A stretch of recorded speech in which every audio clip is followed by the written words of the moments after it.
All right, everybody. How are we doing this evening? We've got Petra Tools with us today. So thank you all for joining us. Sorry, we're just a little bit late, but we will get Ben started here. And I didn't share those links until just now. So many of you will not have them, or you'll start getting notifications probably 10, 15 minutes into the show. So you'll have to go back and watch the first part of it because I messed up and didn't get them posted earlier today. So sorry for that. But here is Ben from Petra Tools. Ben, thanks for coming on the show, and we're glad to have you. Let's happy to be here. Thank you. Yeah, let's talk about you and what you do and Petra Tools some. Yeah, absolutely. Fire away, my friend. So you work for Petra Tools, and what is Petra Tools exactly? What are they to growers? What benefits would they have for a grower? Sure. So we have a variety of sprayers, foggers, and inputs, and we're mostly tailored to like your DIYer and your home gardener, or like your lawn care enthusiast, or for me, my side of things, your home cannabis grower.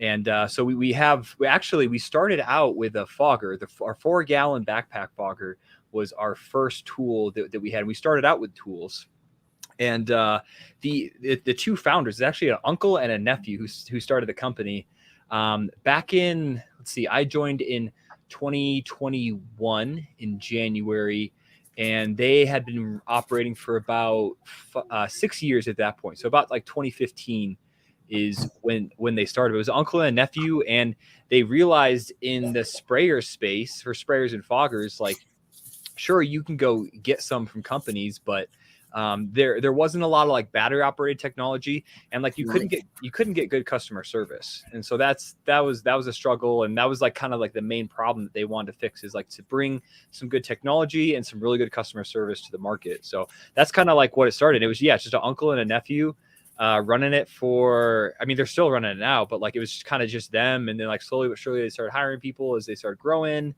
But the 4-gallon backpack fogger was our first tool that we had. And it's interesting because that was actually originally for like using for like disinfecting and spraying those kind of cleaning chemicals in. But it ended up a cannabis grower found it, and it was like, hey, this is great for applying foliar treatments to my plants.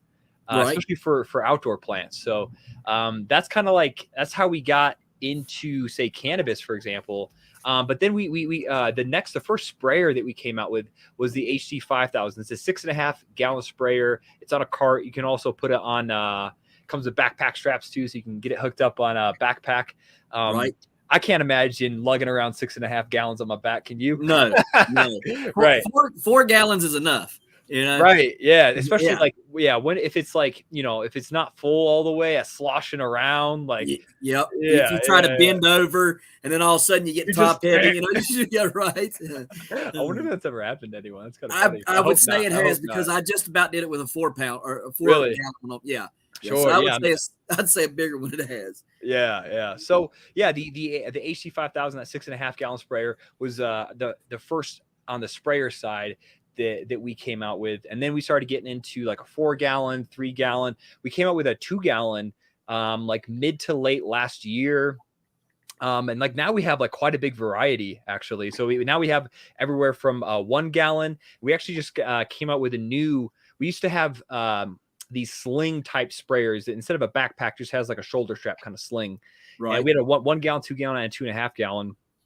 And we've actually been going through a lot of like really exciting changes in the past like 3 months. For example, like this says Petra Grow. This isn't Petra Tools. So like we're actually because we're in all these different spaces. We're in the lawn care, the cleaning, the gardening, cannabis, and so we've been growing. So to differentiate and to kind of and not split up our audiences, because they're already kind of split up, but just to better serve our audiences, we're splitting up to have brands specific to those audiences so we can better serve them.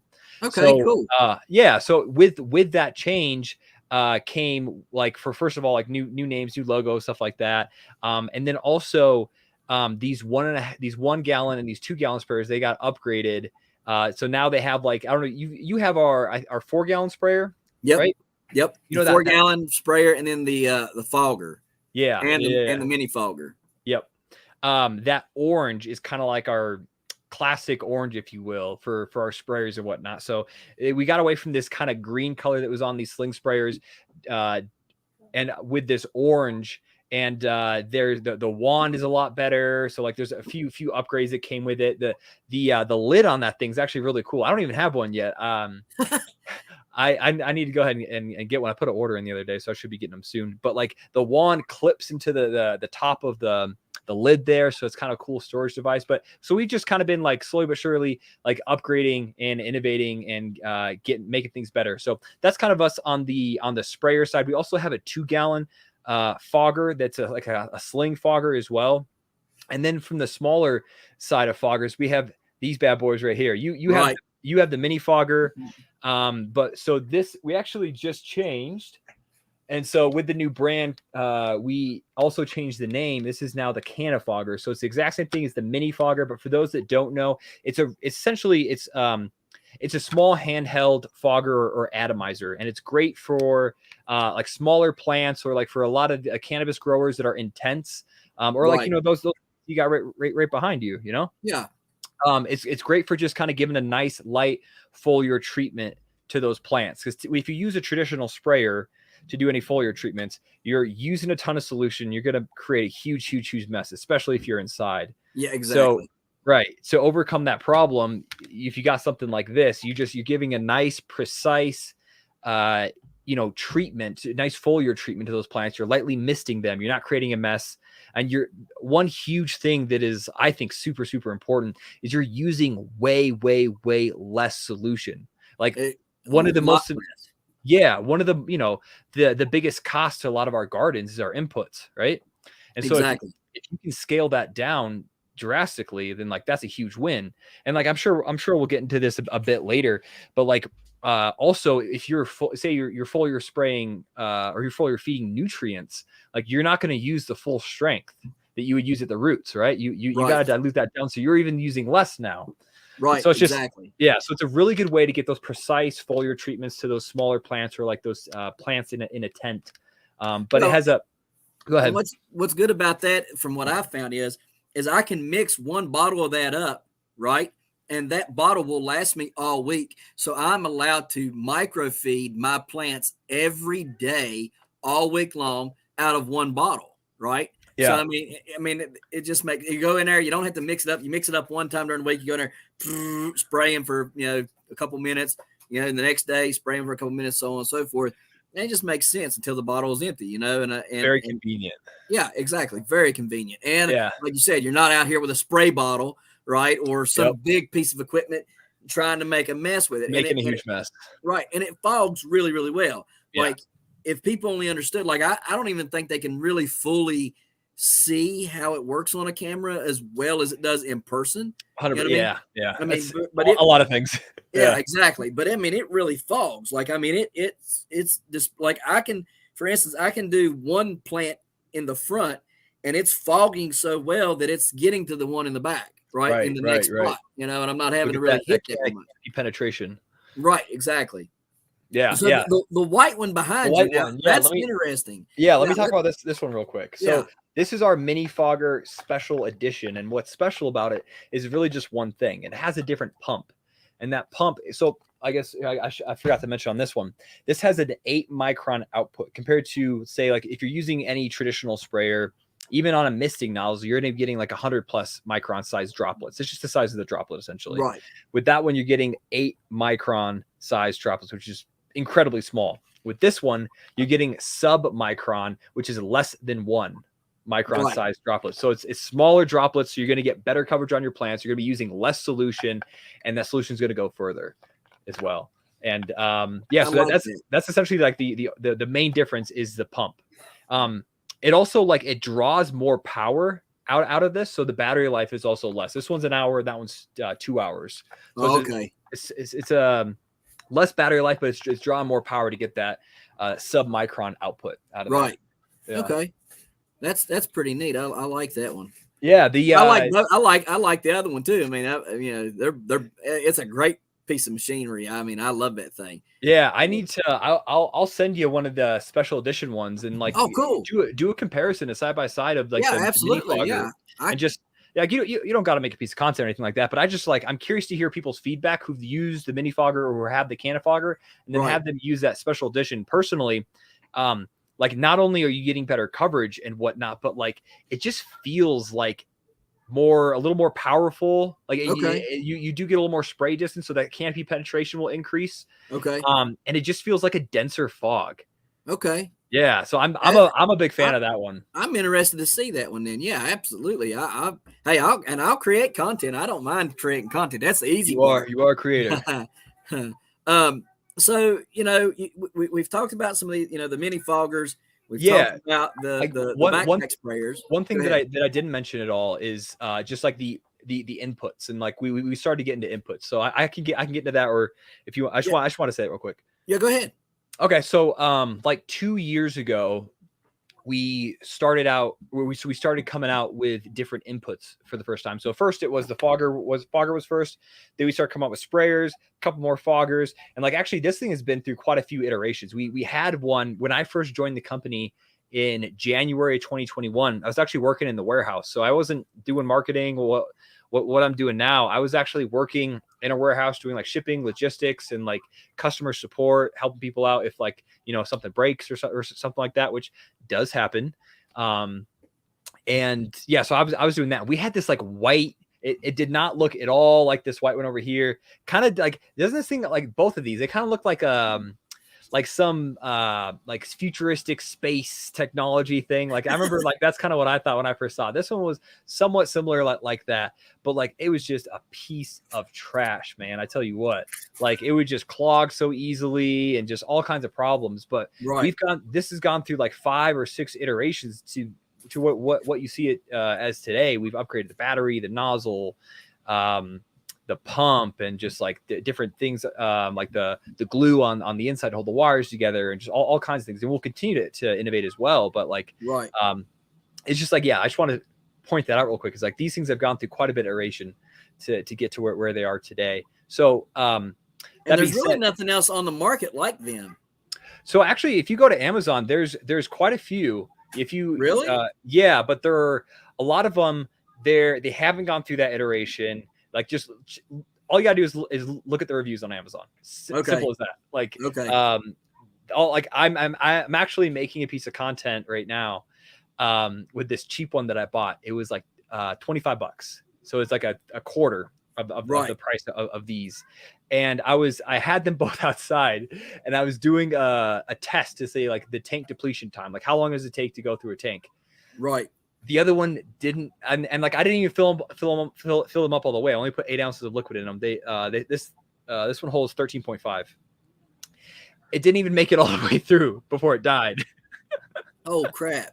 Yeah, so like I don't like, and I charge it up beforehand and everything. So like maybe I got like a dud or something like that, which definitely does happen. Right. But like the quality of these other ones that you find on Amazon are nowhere close to the quality of these ones you have here. So like that's the first point, is the quality's not going to be there. Second point is you can call us. We have people that you can actually call and talk to on the phone to get help.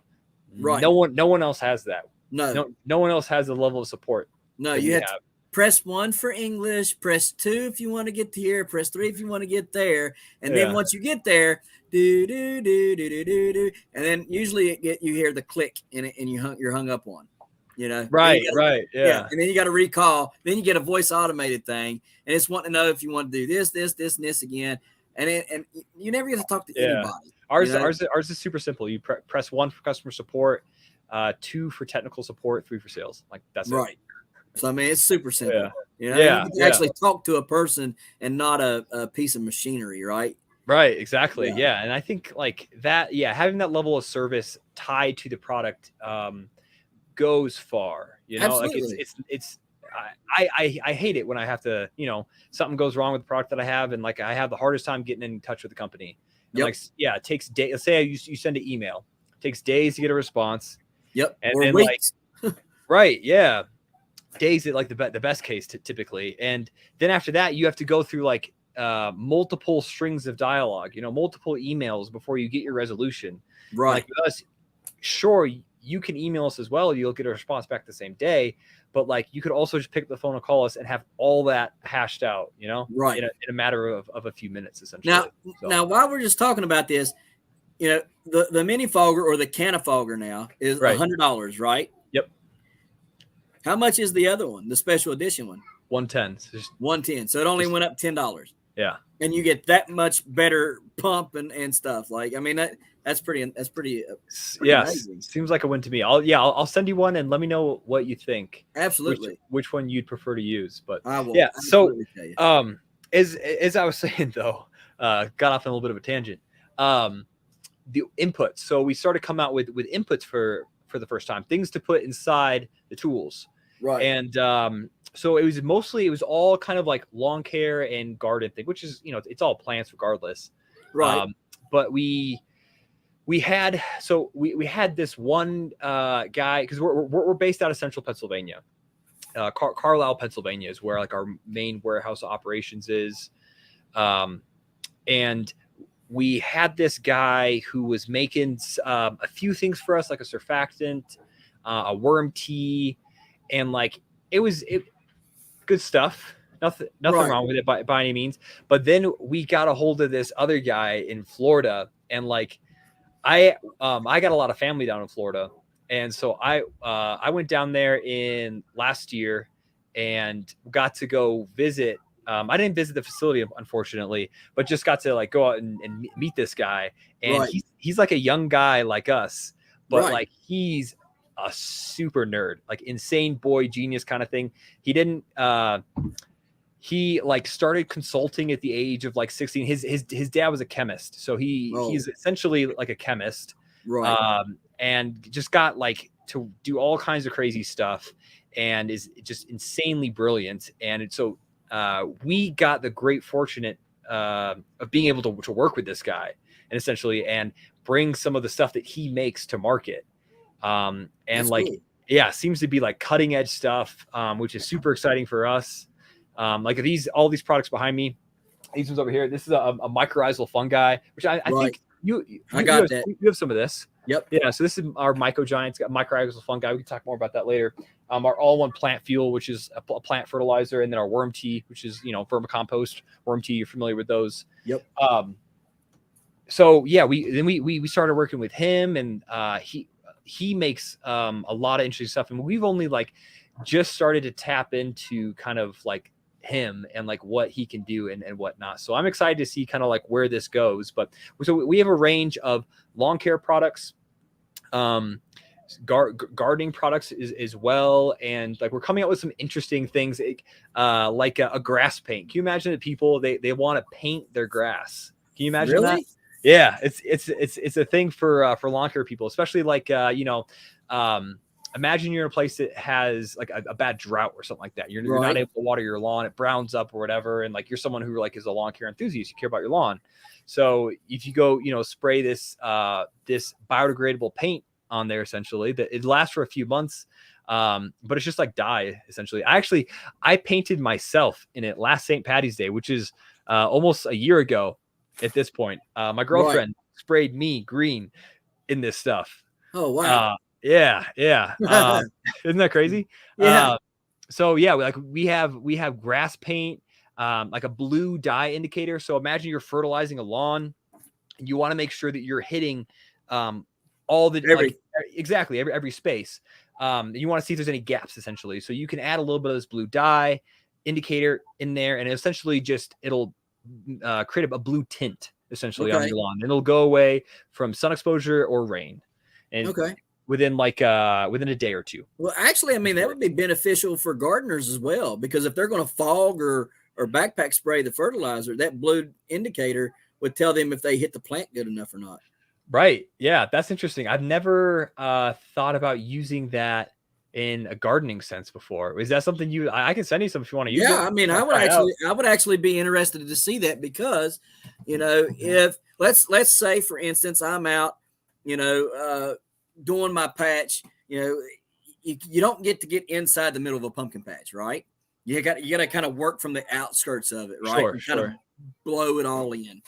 And so if I had that blue dye, I'm sitting here thinking, well, if there was blue dye, I would know where I hit and where I didn't hit, and I could, look over the plant real good and say, okay, well, it needs a little bit in here because, I missed that spot. And, that would be really good. I mean, and I would think there would be several growers who would think like that, to kind of be like, oh yeah, I could use that as a way to help me understand where, or see where I hit my plant and where I didn't hit that plant at.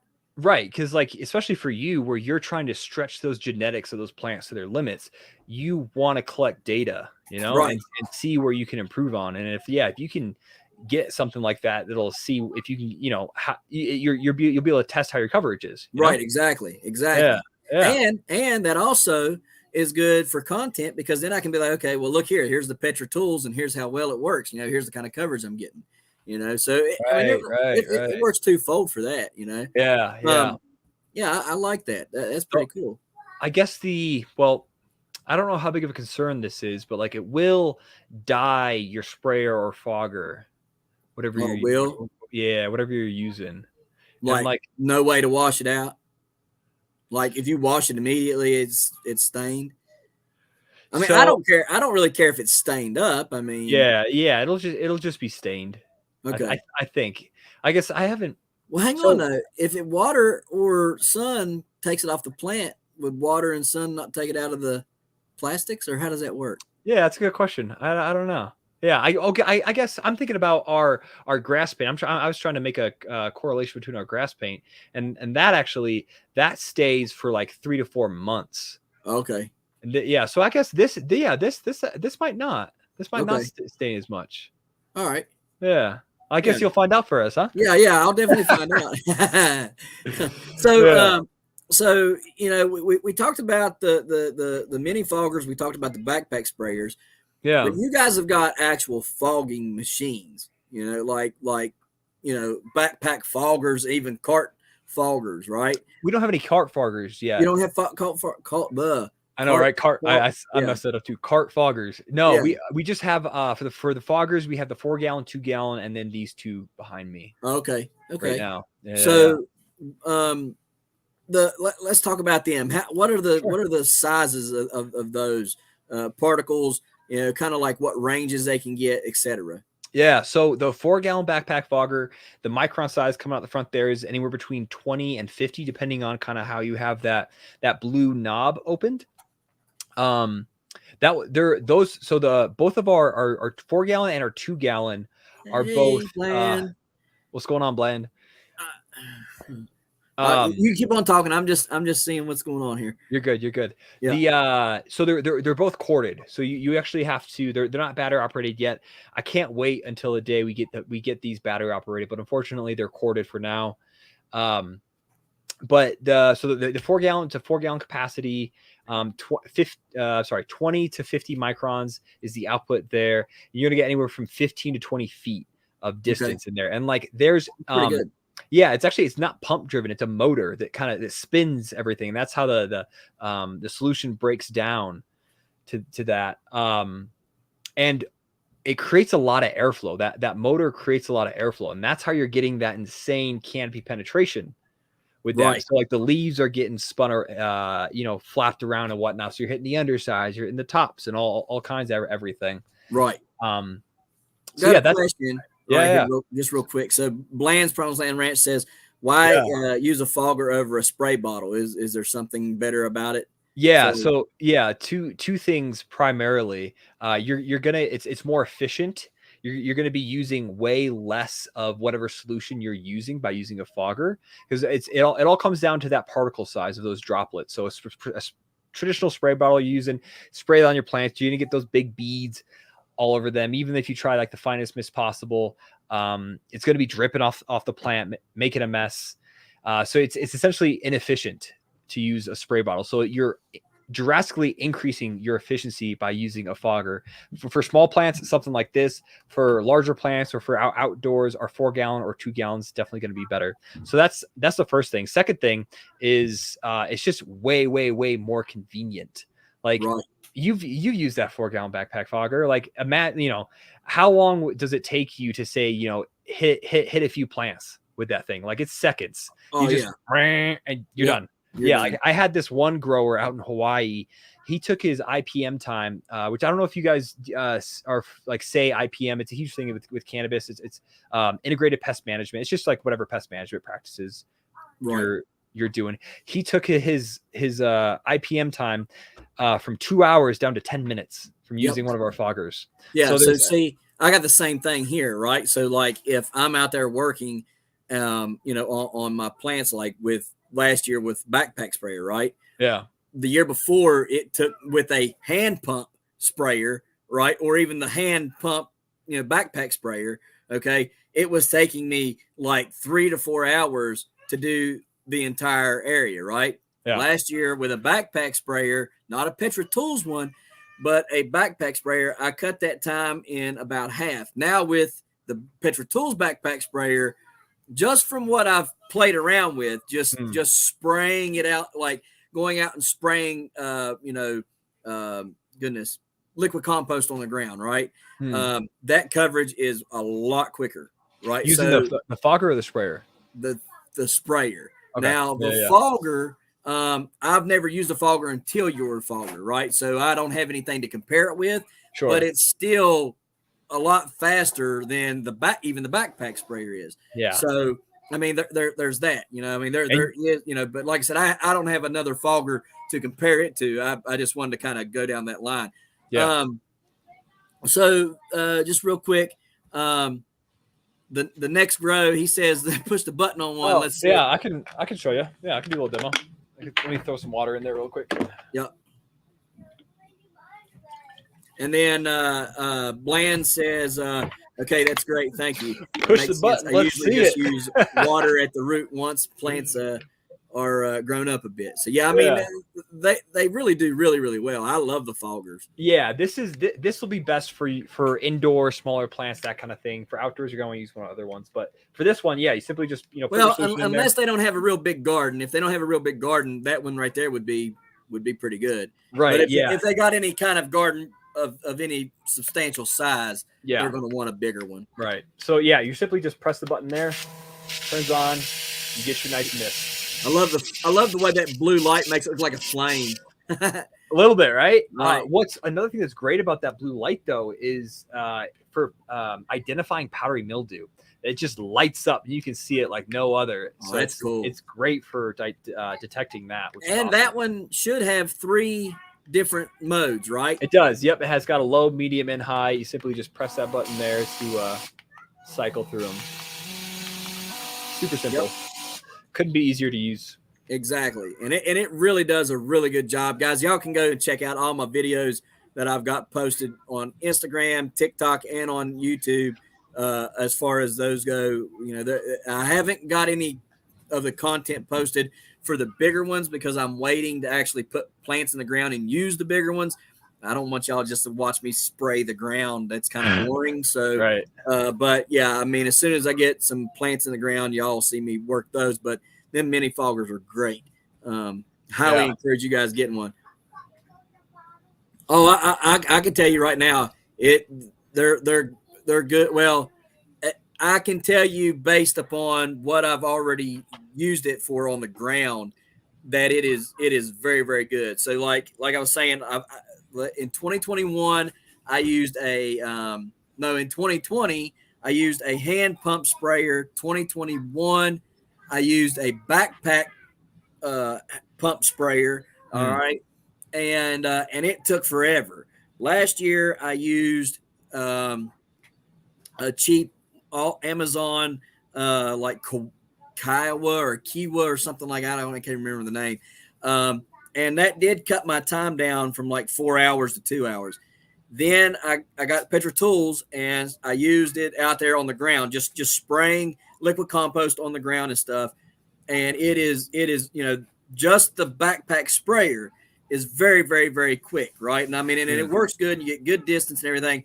The fogger, though, the big fogger, the 4-gallon one that I have is really, really good. Like, I mean, it like like he was saying, like 20 foot. I didn't know exactly the range that it was going, but I 15, knew 20. I was getting some distance with that thing because I was blowing stuff around like old Yeah. limbs and stuff with it, and it works good.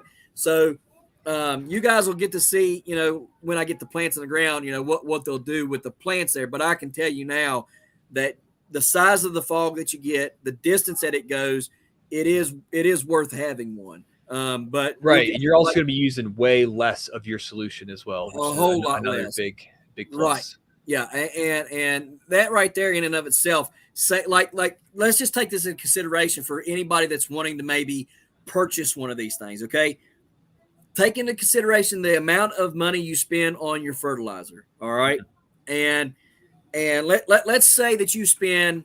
Let's say you spend $100 a year on fertilizer. That's cheap because I spend $5,000-6,000 on fertilizer. All right. So let's say you spend $100 on fertilizer a year. If you used this backpack fogger, you could essentially use the same fertilizer 2-3 years in a row out of $100. Yeah. Okay. I mean, literally that's the type of distance you're going to get with being able to keep your fertilizer, right? You're not dosing it as heavily. You don't have to. You're getting more concentrated penetration to the leaves, which is getting more feed, and you're using less of it. So instead of using a let's say Miracle Grow, I hate Miracle Grow, but let's just use that because most people are familiar with it and they know what it is and they've used it. 1 tablespoon of Miracle Grow per gallon of water. Okay, that is the recommended dose. If you were to use Miracle Grow in one of these foggers, you could essentially use the small side, which is a 1/4 teaspoon, all right, per gallon of water. Okay, so you would end up using what would it be? 1 full teaspoon per the backpack fogger, okay, per feed. All right, that's how much less it takes and how much more you'll be able to stretch your fertilizer. And that goes with everything, fish emulsions, anything you want to use, that's what it does. And so it saves you a ton of money, and it's really, really good to have. I'm really impressed by it, so I can't wait to use it. Yeah. Let's see. Much more efficiency for your foliar applications. You're not going to want to use this to do any like root feeding or anything like that. No. But for your foliar applications, it is absolutely the way to go. Exactly. And that kind of takes me off to another little tangent is, people who don't understand foliar feeding and they only feed by the roots. Well, if you've amended your soil properly, really your roots are taken care of for the season, and you're maintaining that plant foliarly the rest of the season. Now, I mean, you could hit it here and there with a little bit of, fertilizer on the ground, you know what I mean? Like once a month or something like that, just to keep, a balanced soil, you know what I mean? So you're not depleting it completely with what you fed it or amended the soil with over the year. But what I did last year was, I amended the soil, and I only did like 2 or 3 feedings of the soil. The rest of the time it was all foliar, right? And I mean, you've seen how big these pumpkins got, right? So foliar feeding works, and it saves you a lot of money. Let's see. And an insane amount. Like I think you were saying essentially like dial it back to like 1/3 or 1/4 of like whatever the root strength recommended application is. A lot of like what we recommend and what I've seen other people recommend is like start between 1/10 to 1/8, whatever the root application is. Start with that and then go from there essentially. Right. See the mist pattern. Well, yeah, it does hematite. It helps see that mist pattern for sure. No, it absolutely does. Yeah, like it's hard to see the mist because it's so fine without that light. I mean, here, let me show you. I don't know if the camera will pick it up so well, but we'll see. Because you can also turn this blue mist off or this blue light off. Oh, you can see a little bit, but yeah, you can see it a little bit, but not very well. Yeah. It really helps. Yeah, it does. Yeah. And that light is super bright too. Yeah. Let's see here. Yeah, if I shine into the camera, you can see that. I don't want to do it too much to get my phone all wet. Who wants a discount code? What are y'all talking about discount codes here? Who's got a discount code for what? The next row says that's nice, Bland's That's nice. What's Bland's discount code? Oh, you're asking what the discount code is for Bland. I don't have a discount code. Let's see here. Good call. Let's see here. You need to start making your own fertilizer. I got some out there that I've been playing with. It's pretty good stuff. Let me see. What would be good for my 2x4 tent? The next row says. For I mean, if you're talking about for a fogger, it'd be one of these for sure. I have a 2x4 tent. I got a 4x4 and a 4x8, and then for all of them, doesn't matter what it is. If you're in a tent, one of these small foggers is going to be the best thing for foliar feeding. Yeah. Definitely. So like, I don't even want to show it. It's embarrassing over here, but look, the aphids and all that has literally wreaked havoc in there. And they're not dead. They're coming back. They're all coming back. They're all looking pretty good. But okay, nice. They got. I killed everything. I went in there and I killed it all with some really good stuff and one of them Petra foggers. Nice. But anyhow, it works great in that little mini greenhouse. Like man, I feel you though. I recently threw out 2 plants that were like late in their flowering because they had powdery mildew, and like I'd knock out the powdery mildew, it would just keep coming back. Yeah. So eventually I just frustrating. Yeah, it is. Then you finally got to give them the nuclear option, and it's like crap. The plants are going to get hurt by this. But they all came back. They're all like living, so they just look like crap. But anyhow, hey, no. You got to let Eric grow. Yeah, Eric is allowed to be my friend with me. Absolutely, he is.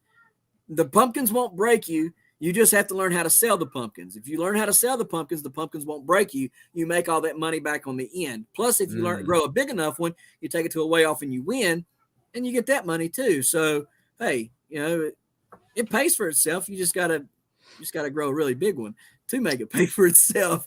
There's a decent market though for people who just want like giant pumpkins for whatever reason, right? Yeah. So like Dollywood buys them. All these bigger amusement parks will buy them.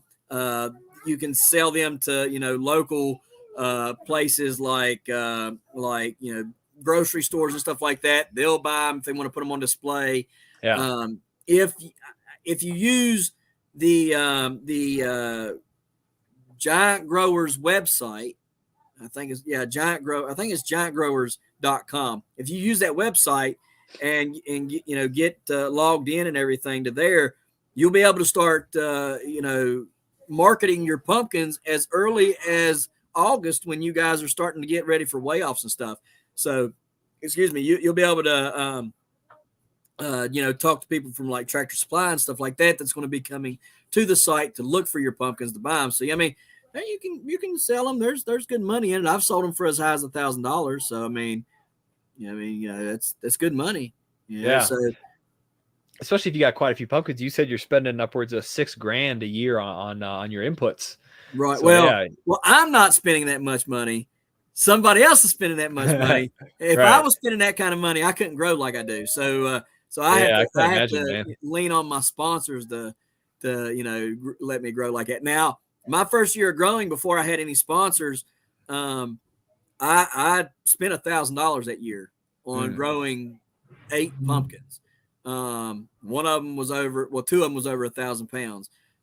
So yeah, I did spend $1,000 that year, but I made that money back up within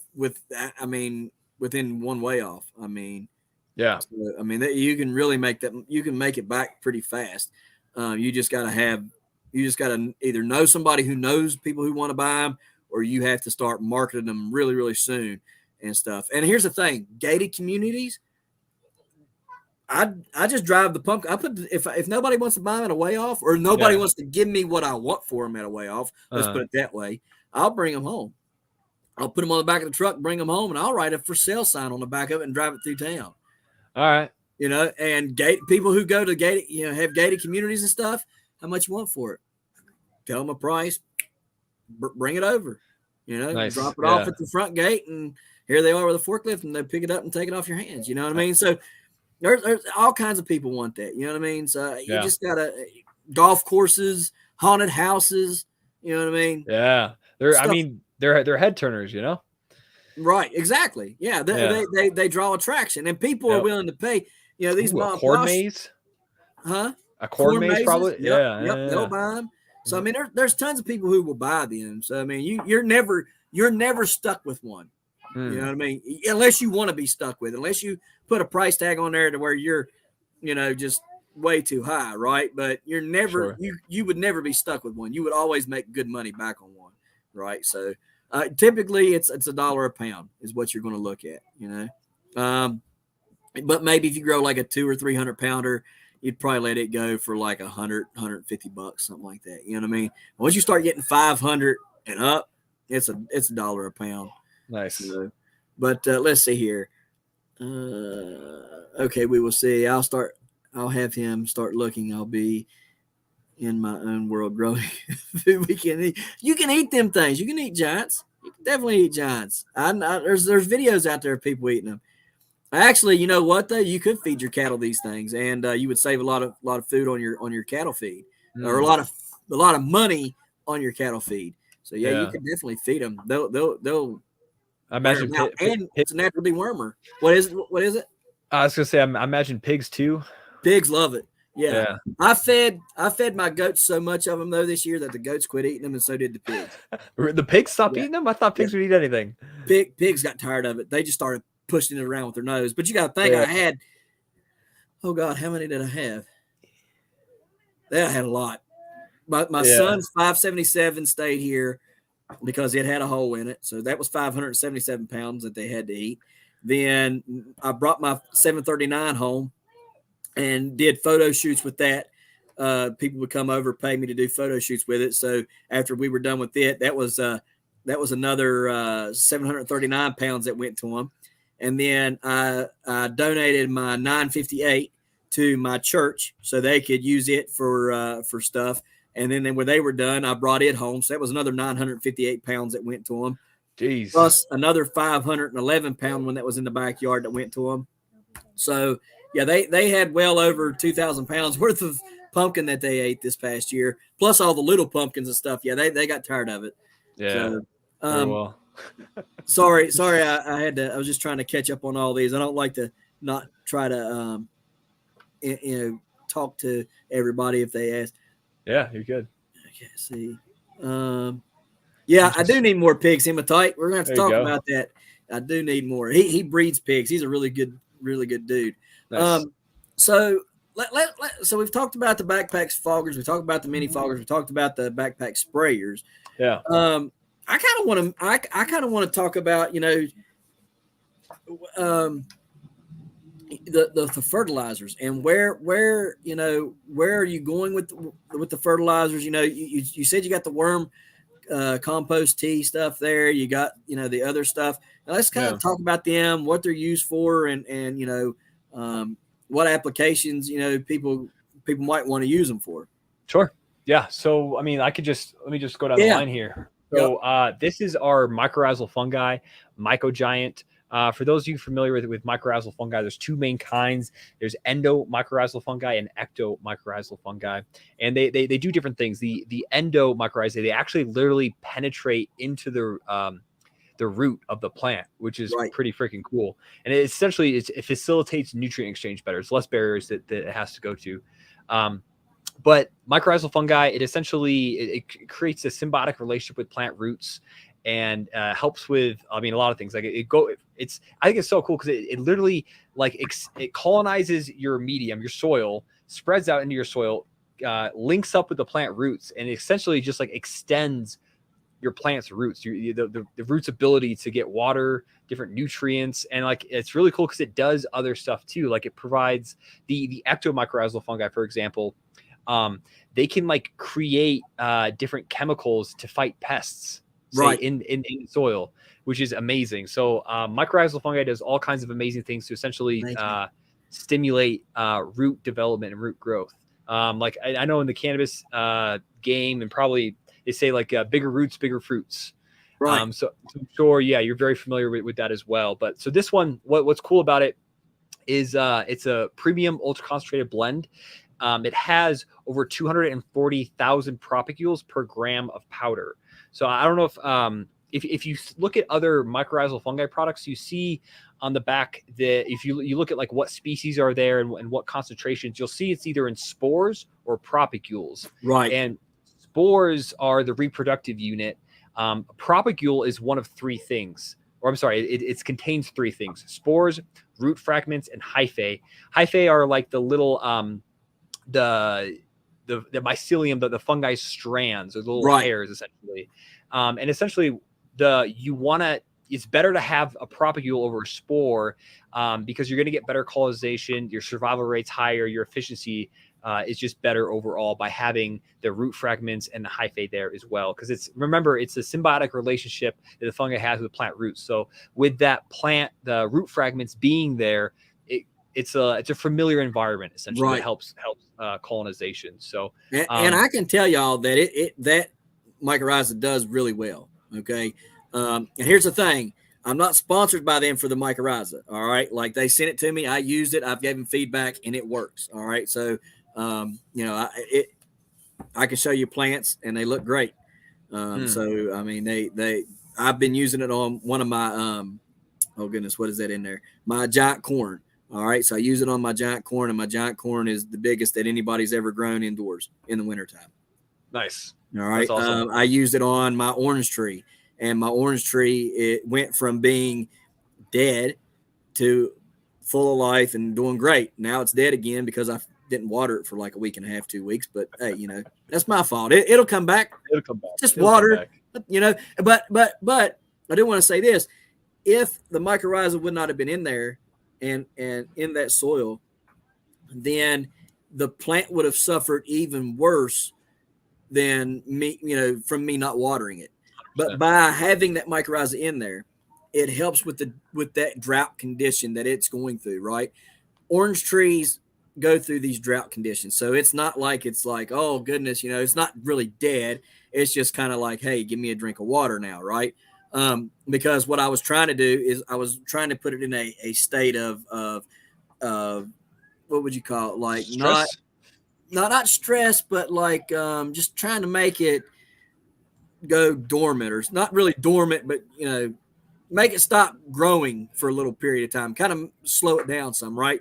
To where it, like trees outside lose their leaves, they go through the whole season, right? The fall and the winter, right? And they come back out in the spring. That's essentially what I was trying to do to it without actually doing it all the way, right? Just kind of calm it down or whatever. And so, anyhow, I think I failed miserably. I don't think I followed the instructions quite right, but nevertheless, that's for a different time. Sure. To finish up on the microgiant real quick. Yeah. There's 4 different kinds of endomycorrhizal fungi and 7 different kinds of ectomycorrhizal fungi. So there's a total of 11 different species in there, and a propagule count over 240,000 per gram. So it's jam-packed. That's a lot. Yeah. That's a lot. That's really good. The next grow wants to know, what's the warranty like on that? So I'm assuming talking about the sprayers and foggers and whatnot. Yeah. So there's a standard 6-month warranty with everything, but if you sign up, you can extend your warranty 3 months on everything by signing up for our Gold Club. Super simple. Or you just go register your warranty, and you get an extra 3 months on that warranty as well. Okay, that's cool. So how does the price compare to other brands? So a 2-ounce jar is $20. A 4-ounce jar is 30, 35. Let me check on that real quick. I'm not super sure off the top of my head, but yeah, the 2-ounce jar is $20, which it's 30 for the 4-ounce. Yep. Right. And here's the thing. It's going to, hey, Jaden, do me a favor. Go in there where I got my plants at in on that shelf where I got all my fertilizer, and you'll see you'll see those. Man, you're making a lot of noise over there.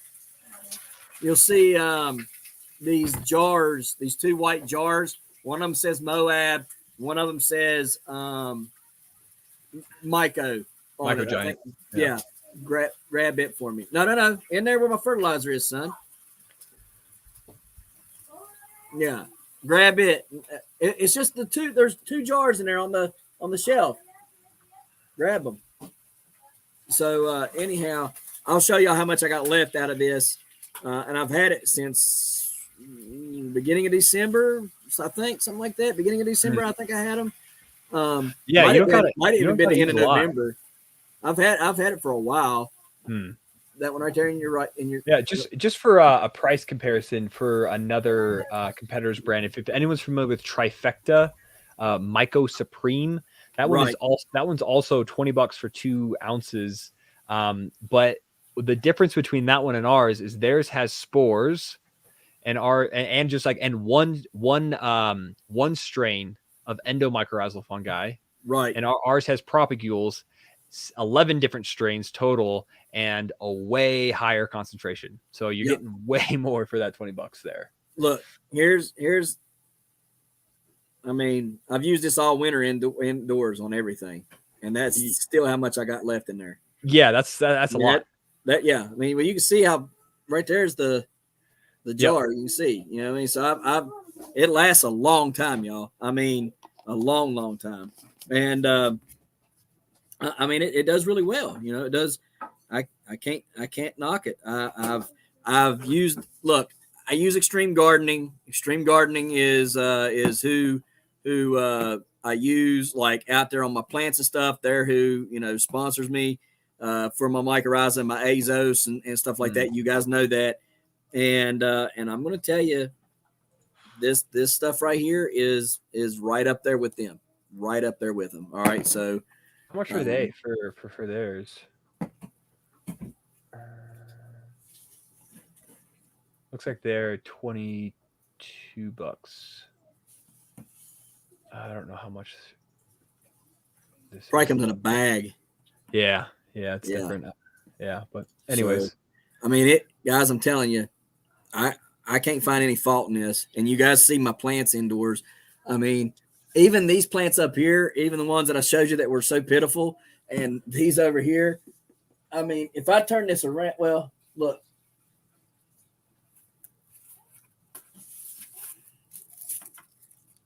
All right. I mean, that lettuce is, I mean, it's just big, but that whole backside looks like Fern Gully or something, right? I mean, and it's all because of putting this stuff on. That's what I've used indoors all winter long. Has it been this, and it works good. Definitely helps. Undoubtedly. Yeah, I mean, and you can see all sorts of bite marks on these plants from the aphids and stuff like that left scarring on the leaves and everything. I mean, look how healthy that is. I mean, you can tell that's very healthy. I mean, it got a little long because it had to fight for some light, but I mean that's not the product's fault, so it works. I like it. Yeah. So I can talk a little bit about this all-in-one plant fuel next a little bit. Yeah, so yeah. Another input that we actually recently came out with this one. It's interesting because like a lot of these fertilizers that people use on the market, they're synthetic-based fertilizers. They're mined minerals, right? This is interesting because it's a ferment based. So for anyone familiar with like Korean natural farming or different practices like that, where you're making a lot of ferments, this is somewhat similar to that. It's a ferment based, a mixture of corn steep liquor, soy hydrolysate, and seaweed. Some crazy seaweed name that I can't pronounce properly. What does it start with? Ascophylum. Yeah. It's actually a kind of kelp. Yeah, it's the North Atlantic. North kelp. Atlantic. Yep. So it's a fermentation of both those three things. It's got an NPK of 222, and what is also really interesting about this is this guy from Florida who makes a lot of our stuff. He's included carbohydrates, fatty acids, and amino acids in it. So it actually has all 18 L-amino acids that plant needs as well. So he's found with his research and whatnot in his lab that adding those things just really accelerates plant growth. So I think it actually could be really, really interesting to use for someone like yourself or giant growers who really want to see that fast growth occurring by that addition of those carbs, fatty acids, and I know corn steep liquor does really, really well. Yeah. So I mean, there's something about having fertilizers with corn steep liquor in it. I mean, anything that has that in there, it does really, really well. So and I think a lot of people would like that. Now, I tell you what, I would like to see. Yeah. It would be interesting to maybe get that guy to make some is protein, an actual protein. So there's a company out in California. Goodness, I can't even think of the name of it. It's Brewer something. I'll think of it in a minute. Anyways, they have an actual protein that they're actually like it's like a protein, and you spray this pure protein on your plants. Interesting. And the the the size of these pot plants that they're spraying it on are like the pot plants are like 5 foot wide by 5 foot tall. It's got these humongous colas on it, and the trichomes are just sticky and dank, and Look at you with all your terminology, cannabis terminology. Right. I watch a little bit of this stuff, right? I mean, because it's interesting. But yeah, I mean, it's like whoa, like if it's doing that to pot plants, what in the world will it do for my giant plants, right? Right. Yeah, because at the end of the day, it's all plants, right? Right, exactly. So I'd be kind of curious to see if you guys couldn't maybe talk to him about like, protein. I wonder. I mean, because like amino acids are,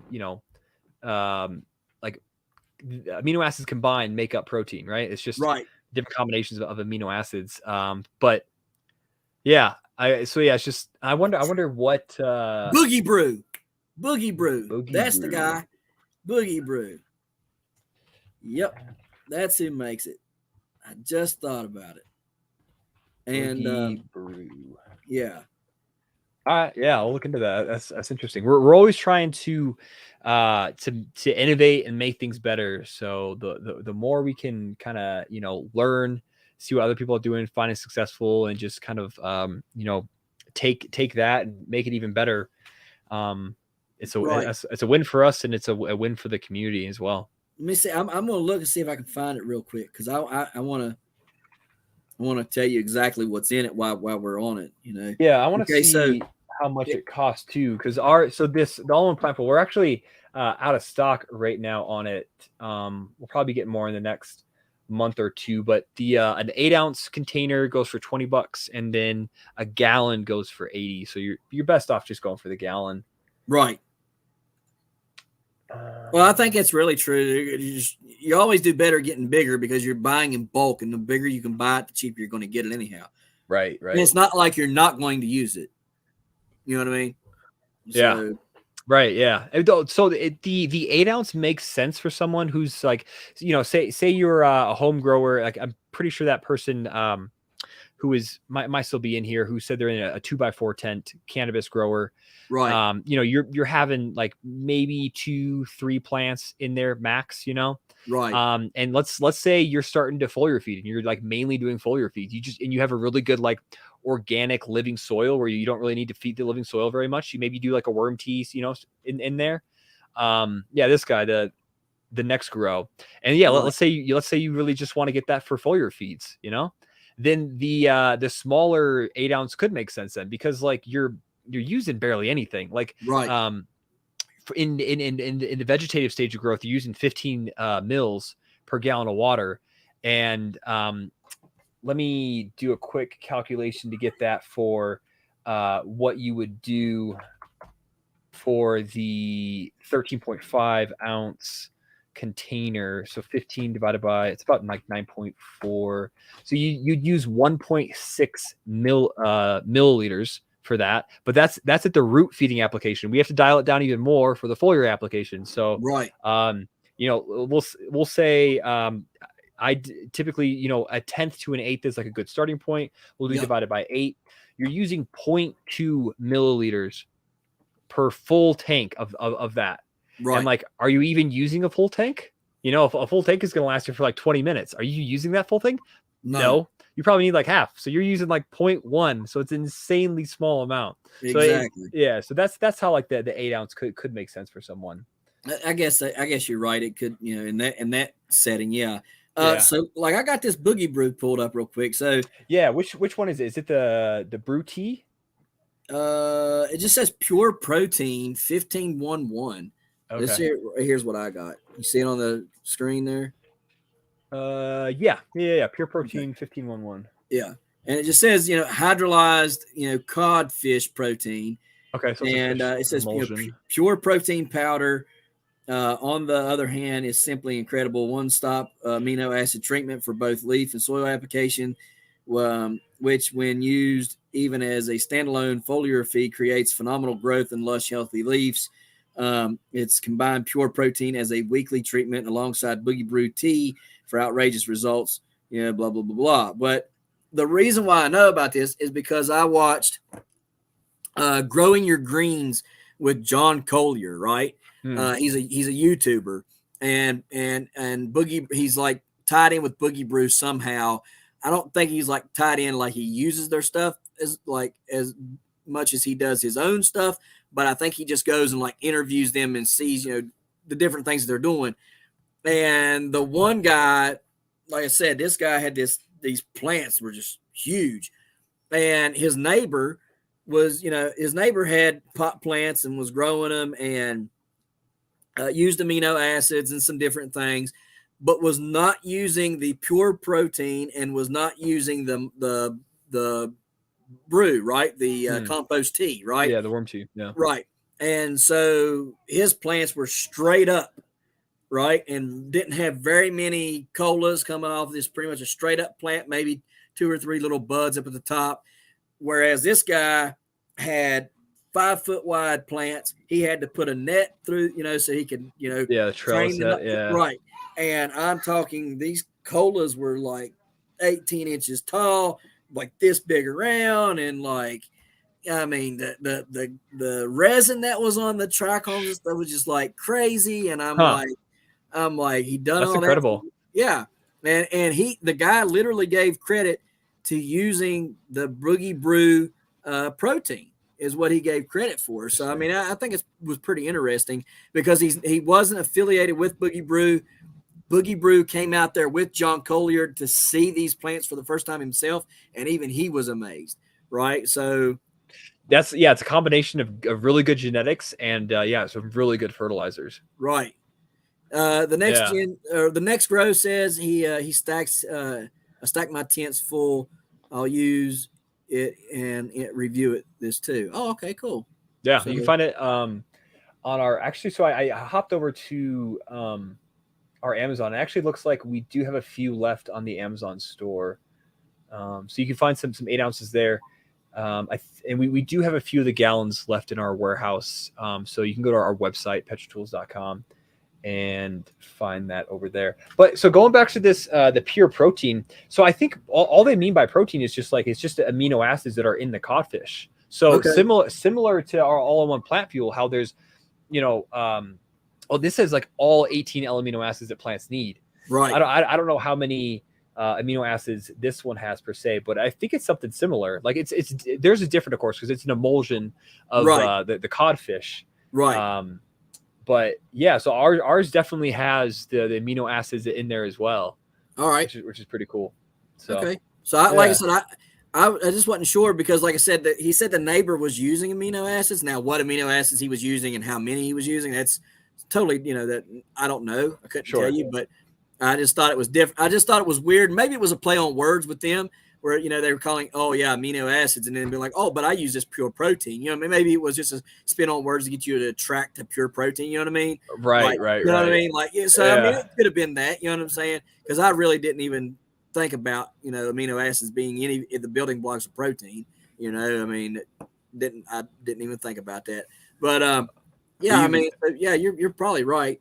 What? Yeah. You can't do it, we also we just ran out of stock on this too. We had and we'll get more of it because it's an amazing product. A fish and kelp emulsion. I got that one, and I actually use that one. That one. Go ahead. Yeah, I use it every day. Yeah. Yeah. So what I do is stinky, isn't it? Huh? Stinky. It's stinky. Oh yes, it's very stinky. The wife hates when I use it. So, but no, I use that every day, and I use like I said, I microfeed everything. So I'll take the kids' medicine things. They're like a syringe, and you pull out like Tylenol from it or whatever. now they're big enough we can just pour their medicine in cups. We don't have to, the measuring cups. We don't use those syringes, but we got a bunch of them laying around. So I confiscated them all so I can measure my doses of fertilizer, right? So right. I use those, and I think I'm giving 2.5 milliliters per half gallon of fish and seaweed every day. You know what I mean? So nice. Yeah, you are packing it on there. Yeah, and you can tell the plants are loving it. You know what I mean? They're nice and healthy plants. That's what's up. Yeah, I'll send you some pictures of it. I hadn't got to. Let me see. I might have. What are we I doing? might have some pictures on here right now. I don't know if I do or not. Let me see. No, I don't have any right now. I'll send you some pictures here in just a second, though. Yeah, of the plants, because they look really good. They're looking really good. It's crazy, especially when using one of these handheld foggers, like the small amount of solution that you need to use. And you're saying, you're using your kids like little like droppers, and you're putting milliliters in there, whatnot. I have a micro pipette. So I have one that goes from 100 to 1,000 microliters, which is essentially like 0.1 to 1 milliliter. Right. And then I have another one that goes from like 10 to like 250 or something like that. Because it's just you're using such a small amount. Right. Oftentimes with these things, it's crazy. Yeah, no, it is. But let me just correct something so everybody don't think I'm not putting it in the sprayer. I'm not putting it in the pump or the fogger. That 2.5 is literally put in a half-gallon watering can, and I'll water that into the roots of the plants. Now the fogger, now it gets misted with literally a pinch of soluble kelp extract, and then soluble seaweed extract from Plant Tonics, and then I use just like the tip of that syringe full for like other things, right? So literally it would be probably like 0.001 of, it's probably like 2 drops is really all it's in it. You know what I mean? If I make it in my fogger there. So it's literally micro dosing. Right. Yeah. Yeah, it's crazy the small amount, and it's interesting because like foliar feeding is definitely somewhat of a newer thing that people are doing. Like how long have you been? I think you said you just started foliar feeding like a year or 2 ago. So I foliar fed in 2020. I foliar fed in 2021. Of course, I used a hand pump sprayer, right? Yeah. And I didn't foliar feed to the extent because it took 4 hours to do all that, right? So. I mean, I just didn't have 4 hours every day to go out there and do it, so I didn't do it every day. Now that I'm able to cut my time in half. Last year I was doing it every other day because it only took 2 hours to do instead of 4 hours. This year, where I got Petra Tools and I'm able to cut that time even shorter, I'll probably do it multiple times a day. So, like, I will run that fogger probably 2 or 3 times a day. And there's a guy that I'm talking with. And he did this, he was feeding his plants 2 and 3 times a day. And so I know it works. I'll just follow, his steps and stuff and do it that way. So, yeah, dude, I'm excited to see what results you get by doing that. I want to see someone do that in cannabis. I mean, I guess I should do it. Yeah. Right. But nothing stopping you. Nothing stops me but the law. Right. Right. The law is the only thing. If it wasn't for the law, I think I would. You could grow hemp. No, I can't grow hemp here either. You can't. No. Really? Mm-hmm. Huh. Yeah. Very well. Yeah, okay. you gotta have a license to grow the hemp. Really? Any amount? Yep. And they won't even give the license but to a handful of people. That's insane, man. And I can go right over the state line into Virginia. Sure. They can grow 4 or 6 plants there legally for themselves. Yeah. They can grow hemp, like I don't even know how many plants there for themselves. It don't even matter, I think.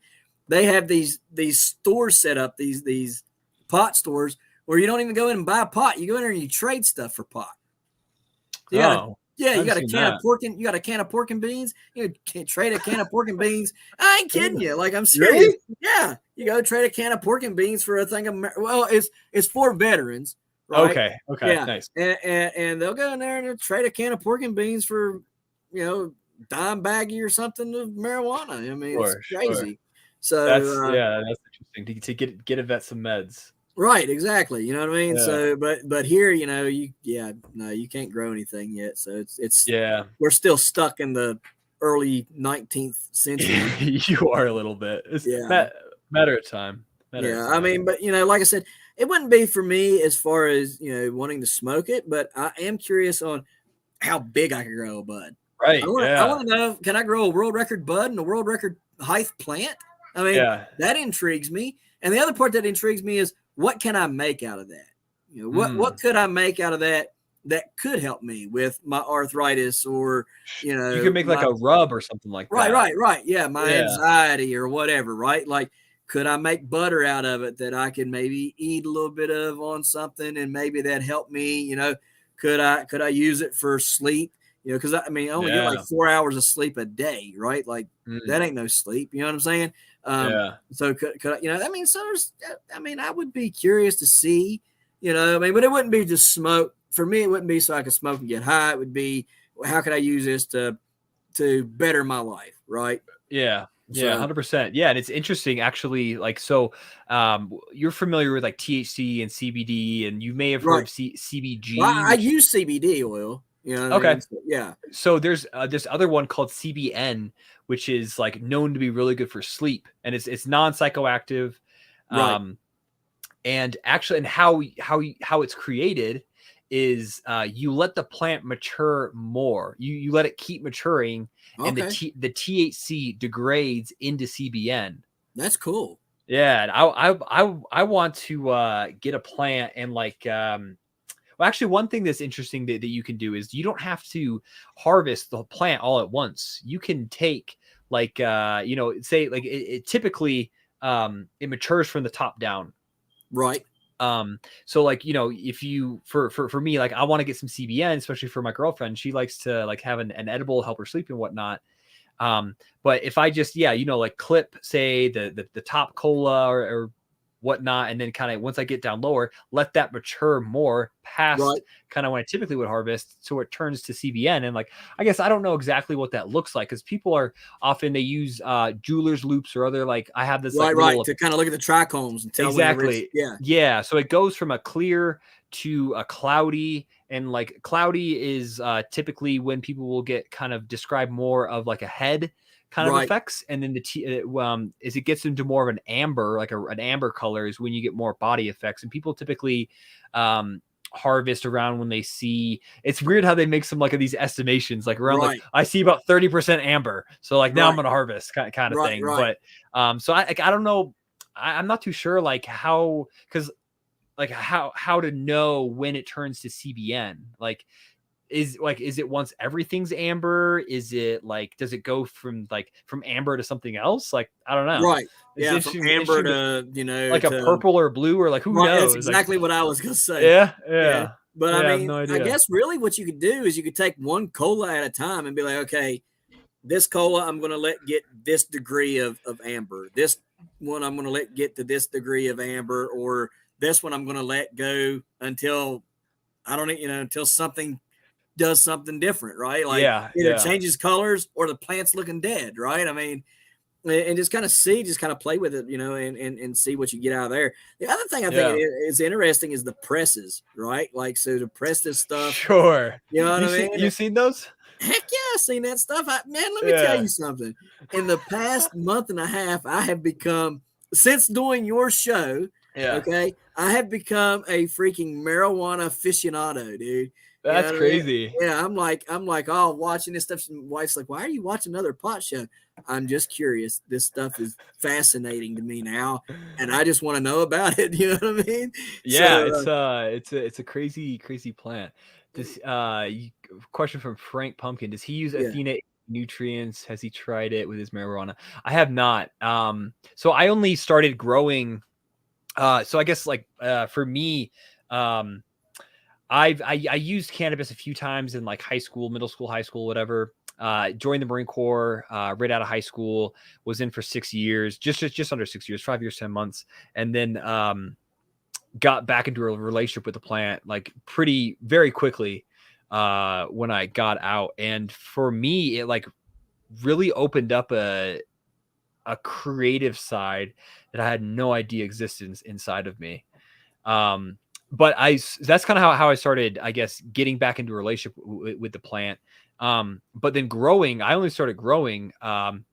Actually, it's about a year ago, like in March Right. of last year is like when I first started growing. So I'm like brand new at this. And, this company, Petra Tools, we've had fertilizers, that I've been able to use and test and whatnot. So I haven't branched out to really anything else except for kind of products that we've had. So I have no experience with Athena, which is, I don't know if you know Athena. They're like a very popular I don't know. synthetic nutrient brand. Yeah, that word right there just turns me off. Synthetic. I don't. I try to stay away from synthetic stuff and anything with man. After being on y'all's show and talking with you guys, and learning about the effects of what I already thought Florel would do to my plants, and then having talked with you guys and seeing how bad Florel is, on not just the effects of the plants, but the effects of the body after we've ingested this stuff, right? Sure. I've anything synthetic or hormonal or anything like that, I steer away from just solely because, there's too much other stuff out here in this world that causes us issues and problems. And I don't want to be spraying it on my plant, you know what I mean? And then causing me more issues and problems, whether I'm intaking that plant or just merely spraying it on the plant and then brushing by it, you know what I mean? I mean, because the residue's on there. If I'm sweating and I brush by this plant that I've sprayed this stuff on, what do you think? What do you think I just did? I re-moistened that surface, traded my sweat for its particles that it has of this stuff, and now I'm sweating and I'm absorbing it into my body. Right. Yeah. So the like a lot of these, like I guess when I say synthetic, like that is what people call it and whatnot, but it's not like they're like in a lab creating these artificial chemicals. Okay. So yeah, it's like I got you. They're mined minerals. Is where they get it from. I thought you were talking like synthetics, like 2020 and like triple 20 and synthetics like that, like even more like Roundup, like glyphosate and whatnot, like crazy stuff like that. No, it's nothing like that. I don't know of anyone using stuff like that on their cannabis plants. Right, Miracle Grow is that I don't know how they get there. Okay, so Miracle Grow, like in 2020, I quit using Miracle Grow because, again, John Kohler, I was watching his show, and he's like, if you're using Miracle Grow, you need to quit using Miracle Grow because Miracle Grow, blah, blah. And I'm like, man, this dude's off his rocker, He's one of these, California go green tree huggers, you know what I mean? And I'm like, Right. And so it kind of turned me off, but I sit there and I still listen, to whatever he was saying. And he was like, Miracle Grow goes out here and they buy these heavy metals from these companies that are as a byproduct of whatever they're making. And then they take those heavy metals and turns it into fertilizer, and you're taking and putting it into your ground.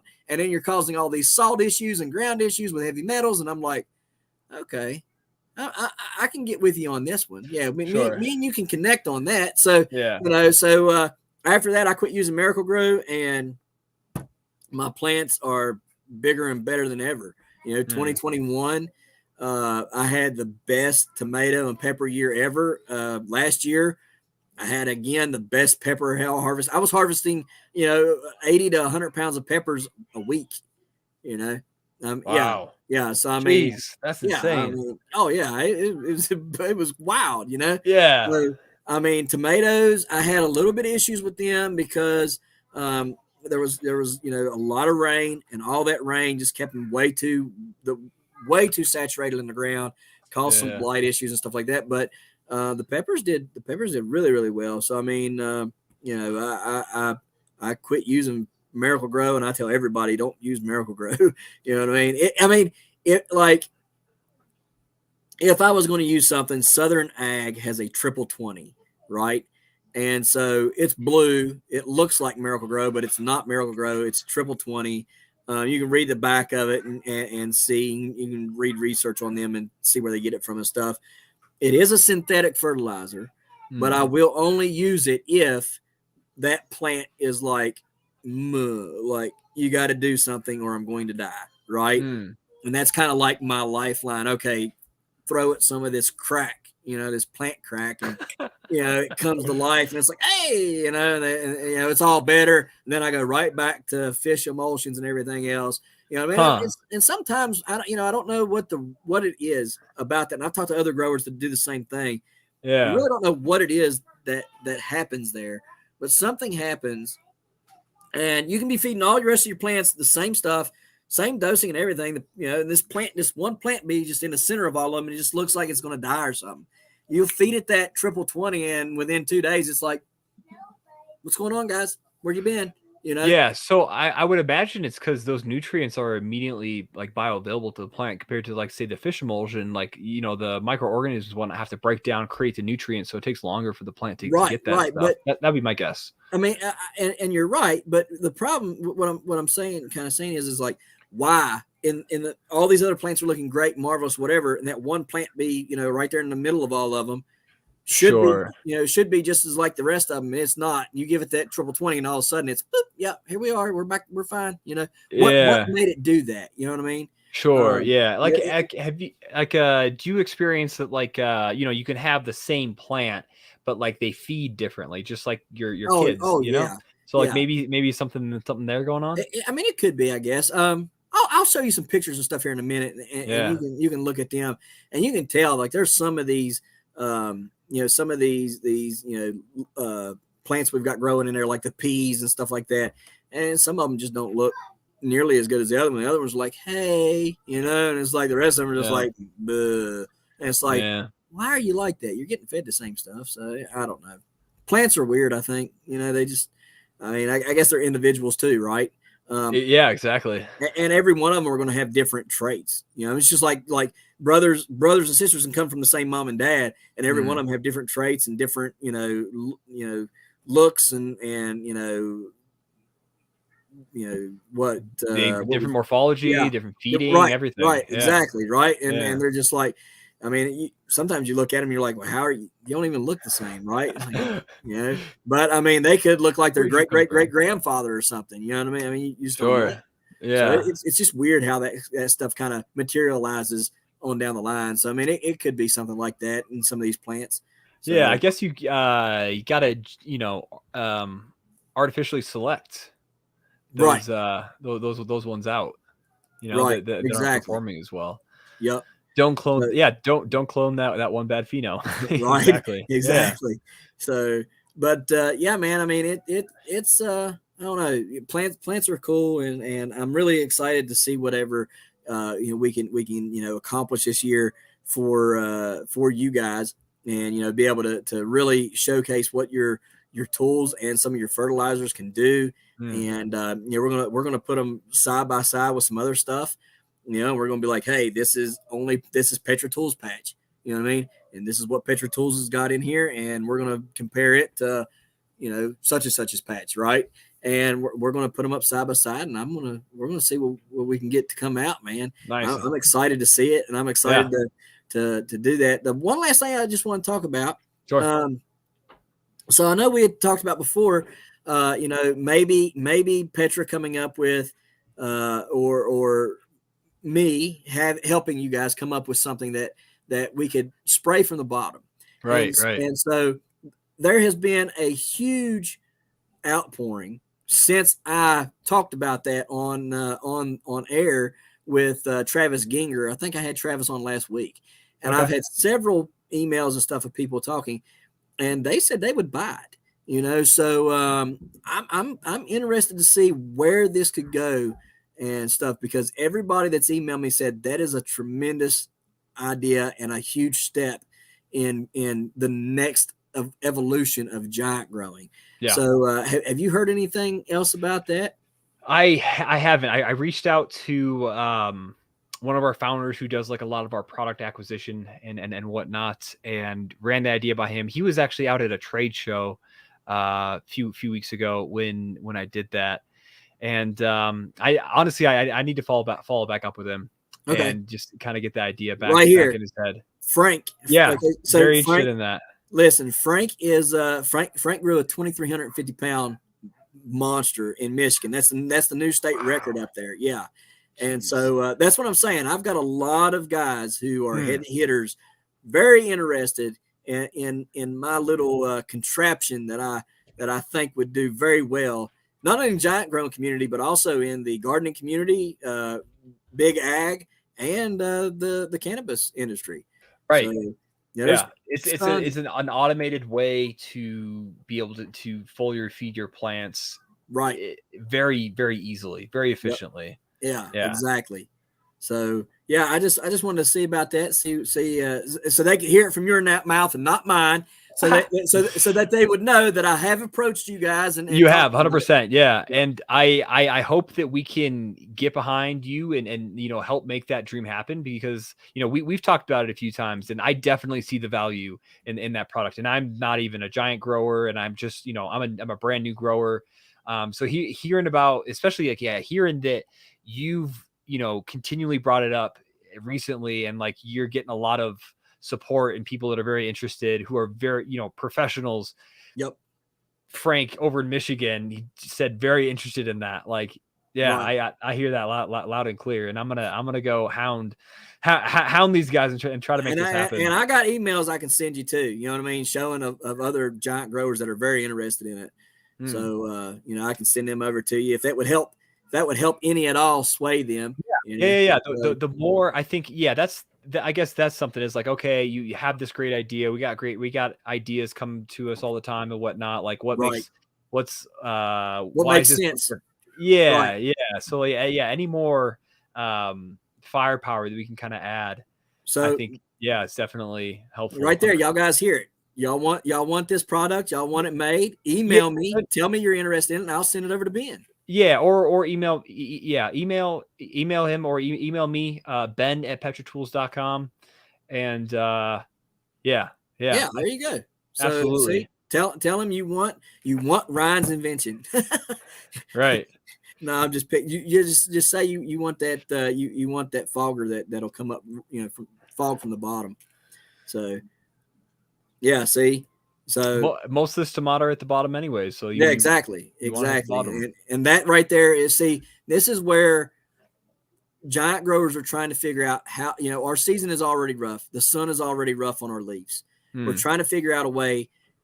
Yeah. Okay. We can fog them from the top. We can backpack spray them from the top. But when we're whipping that leaf around, we're causing, micro damage every time we do it. Right. I remember saying that. Yeah. Excuse me. Add it on to the sun, and it causing damage to it, and just a rough season, the wind and everything else, that just beats the leaves all up. So we're trying to take advantage of anything that we can do to make that plant go further for longer, right? Without us having to go in there and trim out the bad leaves that have died from, all the fertilizer and all the wear and tear. Right. And then having to let that plant regrow new solar panels, because when we let it regrow, we are now sucking power from the pumpkin to let it essentially grow new green, so that we can grow the pumpkin in return. You know what I mean? So that's just another reason why, it makes sense to have it, is we're able to do that from the bottom. We're not tearing up we're not having as much wear and tear on the leaf.